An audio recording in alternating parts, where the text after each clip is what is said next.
Olá pessoal, dando continuidade à nossa matéria, nós vamos falar um pouquinho sobre a alteração no contrato de trabalho. Nós temos aqui uma previsão específica na CLT, que está lá no artigo 468 da CLT.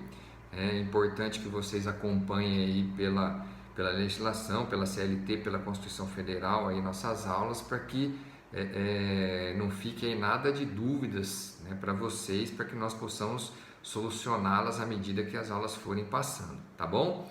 Então, o artigo 468 da CLT tem a seguinte previsão: nos contratos individuais de trabalho, só é lícita a alteração das respectivas condições por mútuo consentimento, ou seja, nos contratos individuais de trabalho só é lícita a alteração das respectivas condições por mútuo consentimento, ou seja, desde que empregado e empregador concordem, ou seja, os dois precisam estar de acordo com a alteração do contrato de trabalho.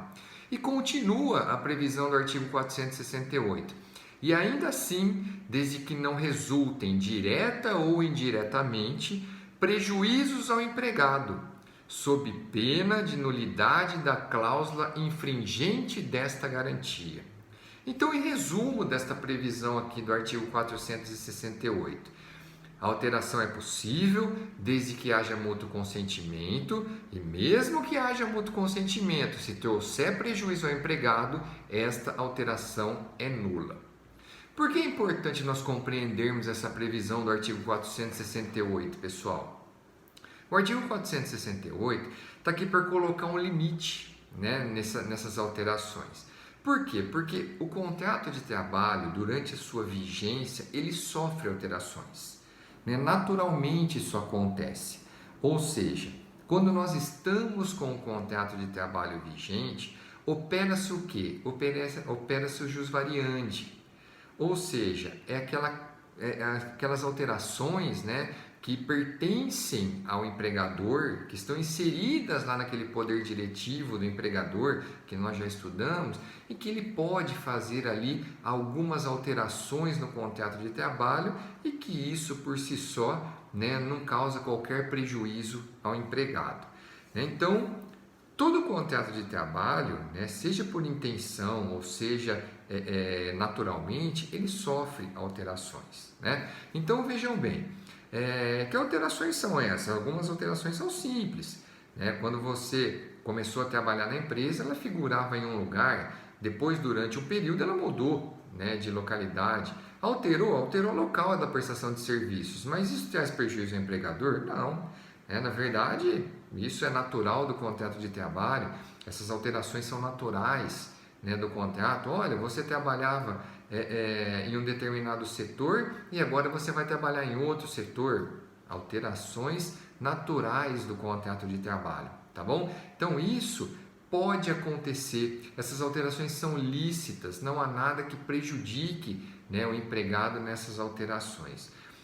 Há também, pessoal, algumas alterações que são naturais, né, do contrato de trabalho e em que o empregado recebe uma determinada parcela, recebe um determinado adicional e deixa de receber. Né? Vejam bem, os adicionais de remuneração, adicional de hora extra, adicional noturno, adicional de insalubridade, adicional de periculosidade, né, dentre outros aí que nós ainda vamos estudar, eles são, na grande maioria das vezes, vinculados a uma determinada causa. Ou seja, eu recebo o adicional de hora extra porque eu trabalho em jornada extraordinária. Eu recebo o adicional noturno porque eu trabalho em jornada noturna.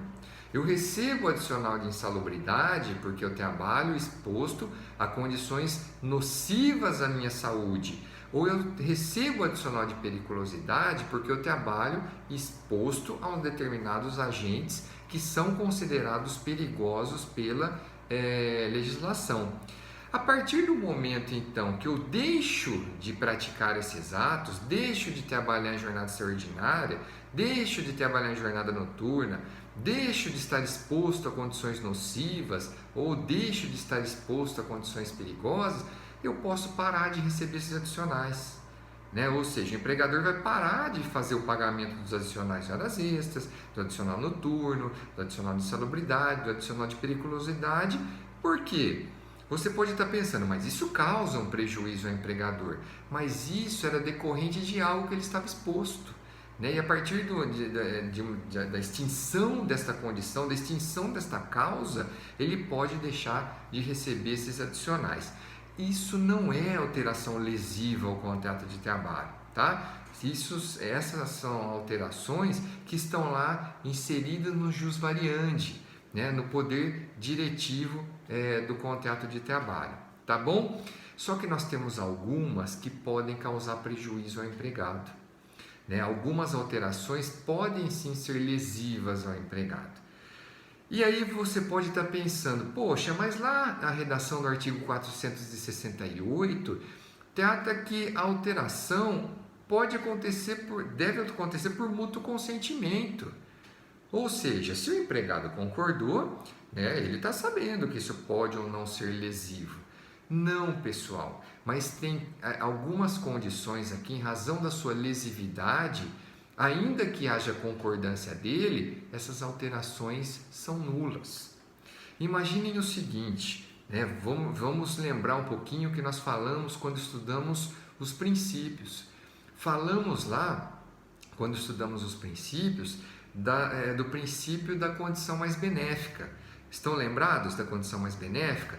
Ou seja, ainda que haja uma alteração posterior do contrato de trabalho, né, ou ainda que haja uma alteração posterior da legislação, eu preciso manter as condições mais benéficas ao empregado. E é nesse sentido, pessoal, que nós estamos estudando aqui a alteração lesiva ao contrato de trabalho. Então imagine o seguinte, nós temos lá um benefício que sempre foi concedido ao empregado. Que benefício pode ser esse? Esse benefício pode ser uma cesta básica, esse benefício pode ser um convênio médico, esse benefício pode ser um convênio odontológico, né? Algum benefício concedido pelo empregador. Né, concedido pelo empregador, ou seja, espontaneamente o empregador foi lá e concedeu esse benefício ao empregado. Agora o empregador chega para o empregado e fala o seguinte, olha, você concorda que eu deixe de fornecer a cesta básica para você? Você concorda que eu deixe de fornecer o convênio médico ou um convênio odontológico para você? O empregado pode dizer não concordo, né? E aí a alteração não pode se operar. Ou ainda, o empregador pode dizer sim, concordo, né? Pode sim deixar de me fornecer a cesta básica, retirar o meu convênio médico e odontológico, mas é uma alteração lesiva, né? Isso está prejudicando o empregado. Eu estou ferindo aquele princípio da manutenção da condição mais benéfica.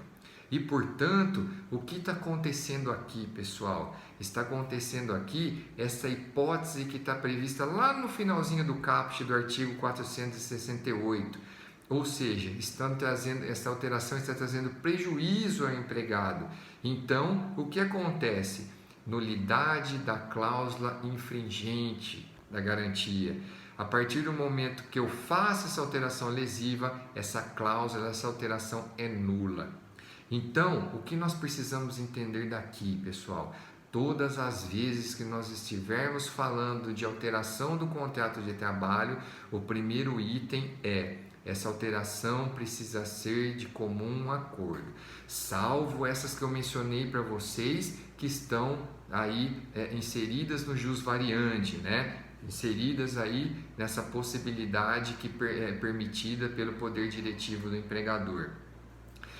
Então, eu preciso qualquer alteração que não está inserida no jus variandi, eu preciso da concordância do empregado e ainda assim, ainda que haja concordância dele, não pode trazer prejuízo ao empregado, não pode ser lesiva ao seu contrato de trabalho, porque a partir do momento que isso acontece, esta cláusula é nula, essa alteração é nula. Tá bom, pessoal? Então, isso era o que nós tínhamos a falar por hoje, né, das alterações do contrato de trabalho. Fico à disposição de vocês. Um grande abraço a todos e até a próxima.